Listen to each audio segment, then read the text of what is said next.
नमस्कार मेरे प्यारे बच्चों। कैसे हैं आप सभी? आप सभी बच्चे बहुत ज्यादा हेल्दी होंगे। तो बच्चों, आज हम पढ़ने वाले हैं चैप्टर नंबर 9, जिसका नाम है संचार व्यवस्था। तो बच्चों, जिस प्रकार अभी मैं आपसे बात कर रही हूँ, अपने विचारों को आप तक पहुंचा रही हूँ, ये क्या है? ये संचार ही तो है, लेकिन इसकी क्या व्यवस्था है और इसके बारे में हमें क्या क्या और जानने की आवश्यकता है, चलिए जानते हैं हमारे एक्सपर्ट के साथ। हेलो बच्चों, कैसे हो आप सभी। मैं आशा करती हूँ आप सभी बहुत अच्छे होंगे। तो बच्चों, आज की कक्षा में हम शुरू करने वाले हैं आपका अध्याय नंबर 9। आपके अध्याय नंबर 9 का नाम है संचार व्यवस्था, मीन्स ऑफ कम्युनिकेशन। इस पूरे अध्याय में बच्चों हम लोग संचार के बारे में पढ़ेंगे, उसके विभिन्न विभिन्न प्रकार के माध्यमों के बारे में पढ़ेंगे। ठीक है, तो चलिए इस अध्याय को पढ़ना शुरू करते हैं। देखिए बच्चों, हम अपने मित्रों तथा संबंधियों से सूचनाओं तथा विचारों का आदान प्रदान करते हैं, यह संचार कहलाता है। तो संचार क्या होता है बच्चों? जब हम किसी के साथ अपने विचारों का आदान प्रदान करते हैं, वही हमारा संचार कहलाता है। ठीक है, प्राचीन समय में बच्चों जो संदेश हुआ करते थे वो कबूतरों तथा घोड़ों द्वारा भेजे जाते थे। ठीक है, लेकिन जब से विज्ञान और तकनीक ने विकास किया है तो हमारे पास संचार के अलग अलग क्या हुए हैं, साधन विकसित हो चुके हैं। ठीक है, संचार के कुछ प्रमुख साधन हमारे आज के जमाने के अगर देखोगे तो डाक प्रणाली, टेलीफोन, फैक्स आदि हैं हमारे। ठीक है बच्चों, अगर हम डाक तार की बात करें तो देखिए, जो डाक तार प्रणाली है हमारा, वो संचार का बहुत ही प्रचलित साधन है। ठीक है, आप किसी भी तरह का संदेश पत्र लिखकर भेज सकते हो। ठीक है, पत्रों को यातायात के विभिन्न साधनों द्वारा उनके पते पर पहुंचा दिया जाता है। हमें बस एड्रेस लिखना होता है और वो पहुंच जाता है। ठीक है, इसके बाद बच्चों, अगर आप भारत से अमेरिका कोई पत्र भेजना चाहते हैं तो आप आवश्यक टिकट लगाकर भारतीय डाक से भी उसको भेज सकते हैं। ठीक है, पत्र से बच्चों, पत्र हम सिर्फ अपने देश में ही नहीं, विदेशों में भी भेज सकते हैं। ठीक है, चलिए, हवाई डाक द्वारा भेजे गए पत्र और पार्सल की दरें समुद्री डाक की दरों से ज्यादा होती है। देखिए बच्चों, जो हवाई जहाज से डाक भेजे जाते हैं ना, वो समुद्री डाक की दरों से ज्यादा होती है, उनका पैसा ज्यादा लगता है अगर आप हवाई जहाज से कोई पत्र या पार्सल भेज रहे हो। ठीक है, लेकिन हवाई डाक द्वारा भेजे गए पत्र समुद्री डाक से जल्दी पहुंचते हैं। ठीक है, अगर बच्चों बात करें छोटा तत्वरिक संदेश भेजने के लिए पूरे विश्व में तार व्यवस्था स्थापित की गई, मतलब टेलीफोन लाइंस बिछाई गई है। ठीक है, इसमें टेलीग्राफ मशीन द्वारा टेलीग्राम तार भेजा जाता है। टेलीग्राम तारों द्वारा संदेश एक स्थान से दूसरे स्थान तक आपका पहुंच जाता है। ठीक है, पूरे विश्व में ऐसे तारों का जाल सा बिछा, और बच्चों अगर हम बात करें तो हमारे पूरे विश्व में टेलीफोन लाइंस का एक जाल बिछा हुआ है। ठीक है, यहाँ तक कि समुद्र के नीचे भी तार बिछाए गए बच्चों, समुद्र के नीचे भी हमारे तार बिछे हुए हैं। ठीक है, टेलीग्राफिक संदेश साधारण टेलीग्राम या एक्सप्रेस टेलीग्राम द्वारा आप भेज सकते हो। ठीक है, एक्सप्रेस टेलीग्राम साधारण टेलीग्राम से अधिक जल्दी पहुंचता है। तो बच्चों, साधारण और एक्सप्रेस टेलीग्राम में जो संदेश आपका जल्दी पहुंचाता है वो है आपका एक्सप्रेस टेलीग्राम। ठीक है, संदेश में लिखे शब्दों और दूरी के अनुसार इनका शुल्क लगता है, और इनका बच्चों कितना शुल्क होगा ये डिपेंड करता है कि आपके शब्द कितने हैं संदेश में, साथ ही साथ आप कितना दूर उसे भेजना चाहते हो। ठीक है, अगर बच्चों हम वर्तमान समय की बात करें तो वर्तमान में टेलीग्राम तार की व्यवस्था भारत में बंद कर दी गई है। ठीक है, अगर हम वर्तमान समय की बात करते हैं तो तार व्यवस्था भारत में बिल्कुल बंद हो चुकी है। ठीक है, टेलीप्रिंटर के आविष्कार ने टेलीग्राफ सेवा को और अधिक कार्यकुशल आपका बना दिया है। ठीक है, संदेश प्राप्त होने वाली जगह पर टेलीप्रिंटर संदेश को टाइप करता है। विश्व के लगभग सभी महत्वपूर्ण देशों के बीच एक दूसरे से जुड़ी सीधे टेलीप्रिंटर सेवा कार्य कर रही है। ठीक है, तो बच्चों एक देश को दूसरे देश से जोड़ने का काम आपका टेलीप्रिंटर भी करता है। ठीक है, इसके अलावा बच्चों पेजर, आप लोगों ने पेजर का भी नाम सुना होगा। पेजर भी क्या है, एक आधुनिक आपका आविष्कार है। इसके द्वारा हम बहुत छोटे लिखित संदेश भेज सकते हैं और प्राप्त कर सकते हैं। ठीक है, पेजर बच्चों एक तार रहित टेली प्रिंटर होता है, ये बहुत छोटा होता है। ये देखिए, यही पेजर है आपका। ठीक है, चलिए, और बच्चों देखिए, पेजर को ना आप लोग क्या कर सकते हो, अपने पॉकेट में भी रख सकते हो। ठीक है, और पेजर क्या है कि एक पेजर को आप कंट्रोल कर सकते हो नियंत्रण केंद्र से। ठीक है, अगर आपके किसी मित्र के पास पेजर है और आप उसे जरूरी संदेश भेजना चाहते हैं तो आप नियंत्रण कक्ष में फोन करें। बच्चों आपके किसी दोस्त के पास या किसी रिश्तेदार के पास पेजर है, आपको उनको संदेशा भेजना है, तो उसके लिए आप सबसे पहले जाके बात करोगे नियंत्रण कक्ष में और फिर उनसे अपना संदेशा भिजवा दोगे। ठीक है, जो नियंत्रण कक्ष में मनुष्य बैठा होगा ना बच्चों, उसको आप अपना संदेशा दीजिए और अपने मित्र का, अपने किसी भी रिलेटिव का पेजर नंबर बता दीजिए उनको। ठीक है, तो वो क्या करेगा, वो आपका संदेशा तुरंत उसके पास भेज देगा। ठीक है, इस सुविधा का प्रयोग, लेकिन अगर हम आधुनिक समय की बात करें तो पेजर का भी उपयोग हमारा बहुत कम हो गया है। और बच्चों फिर उसके बाद हम लोगों ने और कौन से आधुनिक तकनीक देखे हैं हमारे हमारे संचार के संचार के माध्यमों में फैक्स मशीन की भी सुविधा हमने देखी है। तो फैक्स मशीन भी बच्चों आपका एक आधुनिक साधन है। इसके जरिए आप विश्व के किसी भी देश में, विश्व के किसी भी कोने में लिखित संदेश की प्रतिलिपि भेज सकते हो। ठीक है, और बच्चों इस व्यवस्था के अंतर्गत सबसे पहले आपको जो आपका लिखा हुआ संदेश है उसको आपको फैक्स मशीन में डालना होगा और डालकर आपको वो संदेशा लिखना होगा जो आपको बोलना है, मतलब जो भी आपको भेजना है। ठीक है, इसके बाद आप फोन नंबर देंगे और वहां पे जो फोन नंबर आपने दिया है वहां पे जो संदेश आपने लिखा है वो पूरा उसके पास एज इट इज वो रिटन फॉर्म में पहुंच जाएगा। ठीक है, इसके बाद बच्चों हमारा ईमेल कंप्यूटर से भेजा गया। देखिए, तो सबसे पहले आप लोग ये समझिए ईमेल क्या होता है। ईमेल कंप्यूटर के द्वारा भेजा गया संदेश होता है जो तुरंत हमें मिल जाता है।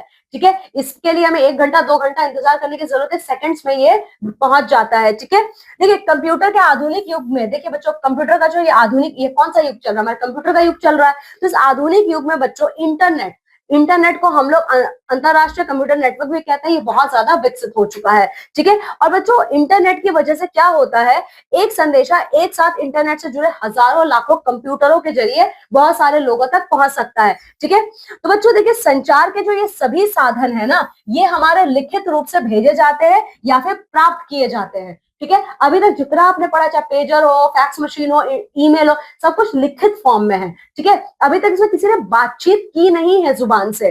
ठीक है, तो देखिए टेलीफोन द्वारा विश्व में किसी से भी बच्चों कहीं पे भी किसी भी टाइम बात कर सकते हो। ठीक है, आज अगर आप बात करो तो विश्व के लगभग हर देश में टेलीफोन है। ठीक है, आप गांव, शहर, देश कहीं पे भी रह रहे हो, आप किसी से भी बात कर सकते हो। ठीक है, तो बच्चों इसके लिए देखिए क्या होता है, अगर आप इंडिया में, अगर आप अपने देश में किसी से बात करना चाहते हो तो उसके लिए उपभोक्ता ट्रंक डायलिंग यानी एसटीडी नंबर जोड़ के आप बात कर सकते हो।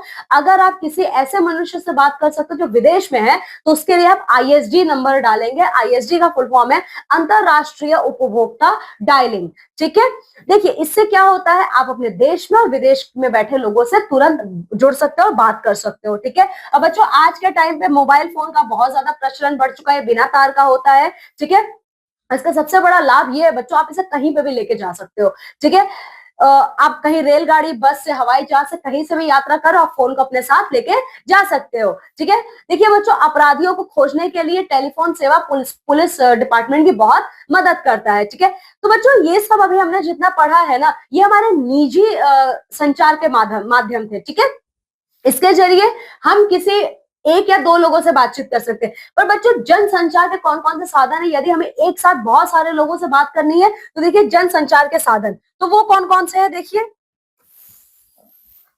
बच्चों जनसंचार के माध्यम से क्या होता है, हम एक साथ हजारों करोड़ों लोगों को संदेश एक बार में पहुंचा सकते हैं। तो उसके कौन कौन से साधन है, समाचार पत्र, पत्रिकाएं, किताबें, रेडियो, टेलीविजन, सिनेमा आदि है। ठीक है, ये सब हमारे जनसंचार के माध्यम है। ठीक है, पुस्तकें, समाचार पत्र तथा पत्रिकाएं संसार के विभिन्न भागों में प्रकाशित की जाती है। हर देश का अपना खुद का पुस्तक होता है, अपना खुद का समाचार पत्र होता है और पत्रिकाएं होती है। ठीक है बच्चों, इनमें ना हमें देश और संसार के विभिन्न भागों के बारे में जानकारी मिलती है। ठीक है, तो बच्चों यहाँ पे हम सबसे पहले देखने वाले हैं हमारे रेडियो और टेलीविजन के बारे में। ठीक है, तो देखिए रेडियो क्या है, रेडियो सबसे पहला आपका तार रहित जनसंचार का माध्यम है। ठीक है, रेडियो का आविष्कार आपका रेडियो का जो आविष्कार है ना, वो आपका मार्कोनी ने किया था। ठीक है, अगर हम आज के युग की बात करें तो ये सामान्य संचार का सबसे बड़ा माध्यम बन गया है। ठीक है, रेडियो में बच्चों क्या होता है, खासतौर पर जो गांव के लोग हैं इसका ज्यादा इस्तेमाल करते हैं। ठीक है, क्योंकि बहुत सस्ता भी होता है। ठीक है, आज के दौर में बच्चों जो रेडियो और टेलीविजन यह सिर्फ और सिर्फ मनोरंजन का साधन नहीं रह गए, इसमें विज्ञापनों का उद्देश्य, ये विज्ञापन भी प्रकाशित करते हैं जिसकी वजह से हमें कई सारी चीजों के बारे में और पता चलता है। ठीक है, जो लोग पढ़ या लिख नहीं सकते वो लोग रेडियो सुनते हैं तो उन्हें सारी जानकारी प्राप्त होती है। ठीक है, रेडियो पे बच्चों बहुत सारे शैक्षिक कार्यक्रम भी प्रसारित किए जाते हैं। ठीक है, इसी तरीके से बच्चों देखिए रेडियो में हम सुन सकते हैं, लेकिन जो टेलीविजन है, टेलीविजन पे हम चीजों को देख सकते हैं। ठीक है, ये पूरे संसार का सबसे महत्वपूर्ण जनसंचार और मनोरंजन का साधन बन गया है। ठीक है, टेलीविजन का आविष्कार बच्चों आपका जॉन लॉगी बेयर्ड ने सन 1926 में संयुक्त राष्ट्र अमेरिका में किया था। ठीक है, रेडियो की तरह आप इसमें चीजें सुन तो सकते हो, पर सुनने के साथ साथ आप देख भी सकते हो बच्चों। ठीक है, ये विद्यालयों में ऑडियो वीडियो शिक्षा प्रणाली के रूप में उपयोग किया जा रहा है। ठीक है, इसके अलावा बच्चों सिनेमा, हमारा सिनेमा भी बहुत बड़ा जनसंचार का माध्यम है। ठीक है, देखिए जो सिनेमा है बच्चों, ये क्या करता है, ये मनोरंजन का सबसे प्रचलित साधन है। ठीक है, आज सिनेमा आपके हर शहर और कस्बों में सिनेमा घरों में लगता है। ठीक है, ये क्या होता है बच्चों, इससे हमें मनोरंजन प्राप्त होता है। बच्चों देखिए, वो फिल्में ऐसी भी बनती है जो किसी एक ऐसी विषय पर होते हैं जो हमारे सामाजिक सुधार या हमारे आर्थिक सुधार के लिए बहुत ज्यादा जरूरी होता है। ठीक है, तो ये भी क्या करता है, ये लोगों के रहन सहन, मूल्य और समस्याओं को समझने के लिए सहायता करता है। ठीक है, देखिए बच्चों, लेकिन आज के टाइम पे हमारा इस शायद दुर्भाग्य कह सकते हो कि बहुत सी फिल्में और धारावाहिक केवल अपराध, हिंसा को ही बढ़ावा दे रहे हैं। ठीक है, ये देखिए, फिर उसके बाद बच्चों जनसंचार का अगला माध्यम है हमारा इंटरनेट। ठीक है, तो देखिए इंटरनेट क्या है बच्चों, इंटरनेट पूरे संसार में फैला हुआ कंप्यूटर नेटवर्क का एक जाल है। ठीक है, जिसके जरिए आप कोई भी संदेश एक जगह से दूसरी जगह कुछ सेकंड में भेज सकते हो। ठीक है,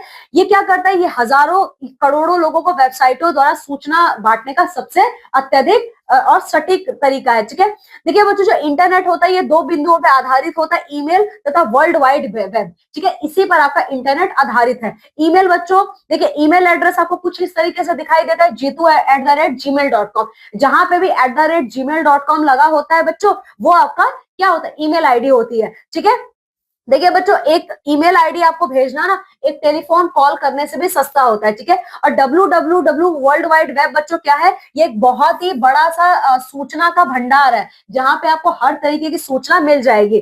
ठीक है, और इंटरनेट की मदद से बच्चों आप ऑनलाइन खरीदारी कर सकते हो, टिकट बुक कर सकते हो, अपने बिल का भुगतान कर सकते हो, और इसके अतिरिक्त और भी सुविधाओं का लाभ उठा सकते हो। ठीक है बच्चों, देखिए ये जो www है ना, वर्ल्ड वाइड वेब, ये हमें किसी भी विषय पे अत्यधिक विशाल भंडार जानकारी का देता है। ठीक है, यहाँ पे जानने योग्य तथ्य देखिए, इंटरनेट हमारी ईमेल भेजने में सहायता करता है। अगर इंटरनेट नहीं है तो आप ईमेल नहीं भेज सकते हो। ठीक है, इसके अलावा बच्चों जनसंचार का एक और माध्यम है विज्ञापन। ठीक है, तो ये एक तरीके से आप कह सकते हो ये नया तरीका है जनसंचार का। ठीक है, विज्ञापन बच्चों आपका समाचार पत्रों, पत्रिका और टेलीविजन तथा रेडियो के माध्यम से जन लोगों के बीच में ये पहुंचता है। ठीक है, विज्ञापन बच्चों हम मनुष्यों के जीवन में बहुत अधिक गहरा छाप भी छोड़ता है। ठीक है, देखिए जो संसार के वैज्ञानिक हैं, ठीक है, हमारे जो वैज्ञानिक लोग हैं बच्चों, वो संचार के माध्यमों को और अधिक सुगम बनाने के लिए हर दिन नए नए आविष्कार कर रहे हैं। जैसे मानव निर्मित उपग्रह रॉकेट इन्होंने भेजे हुए हैं बच्चों। ये उपग्रह लंबे समय तक हमारे अंतरिक्ष में रहते हैं और ये हमारे क्या करते हैं, ये हमारे संसार की सूचना को इकट्ठा करते हैं। ठीक है, और उन्हें पहुंचाते हैं हम तक। ठीक है, रेडियो, टेलीविजन, टेलीफोन आदि द्वारा संसार भर की सूचना प्राप्त करना तथा भेजना हमारे उपग्रह की ही वजह से संभव है। हमारे पास उपग्रह, तभी तो हम टीवी देख सकते हैं, तभी तो हम इंटरनेट इस्तेमाल कर सकते हैं। ठीक है, ये बच्चों कह सकते हो आप, ये संसार के लोगों के बीच में पुल का काम करता है। ठीक है, तो चलिए बच्चों, यहाँ पे हमारा अध्याय समाप्त होता है। अब जल्दी से देख लेते हैं इसमें हम लोगों ने कौन कौन से महत्वपूर्ण तथ्य पढ़ा है।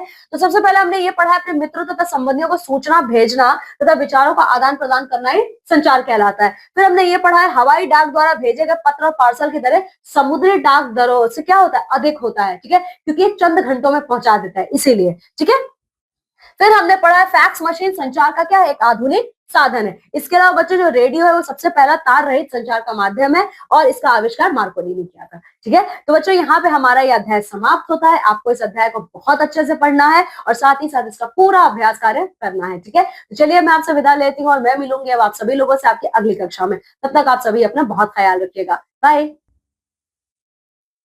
तो देखा बच्चा आपने, ये थे हमारी संचार व्यवस्था। आशा करती हूँ कि आपको इन्हें पढ़कर बहुत अच्छी तरीके से समझ में आया होगा और आपको ये भी समझ में आया होगा कि किस प्रकार हमने पत्र से ईमेल तक का सफर तय किया है। आज के लिए बस इतना ही। अब आपसे मुलाकात होगी आपकी अगली कक्षा में एक नए अध्याय के साथ। तब तक के लिए बाय बाय बच्चों।